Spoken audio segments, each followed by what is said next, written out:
إله إلا الله.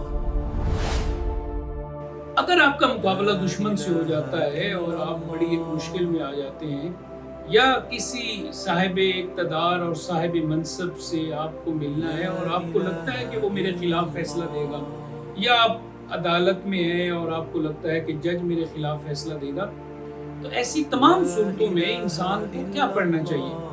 تو بڑی خوبصورت دعا ہے، اور یہ اس وقت ضرور مانگنی چاہیے اور یہ پڑھ کے جانا چاہیے، اور وہ یہ دعا ہے: حسبنا اللہ و نعم الوکیل.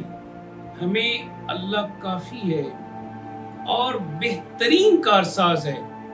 آپ اس کے ساتھ یہ بھی ملا سکتے ہیں آگے: نعم المولا و نعم النصیر. وہ کتنا اچھا مولا ہے اور وہ کس قدر بہترین مددگار ہے. تو یہ بڑی خوبصورت دعا ہے. آپ جب بھی کسی سے آپ کی ملاقات ہے اور آپ کو لگتا ہے کہ وہ میرے خلاف فیصلہ دے گا اور مجھے میرا حق نہیں ملے گا، میرے اوپر زیادتی ہوگی، ظلم ہو سکتا ہے، یا آپ خوف زدہ ہیں یا دہشت زدہ ہیں، تو آپ کو یہ دعا کرنی چاہیے: حسبنا اللہ و نعم الوکیل، نعم المولا و نعم النصیر. اللہ تعالیٰ عمل کرنے کی توفیق عطا فرمائے.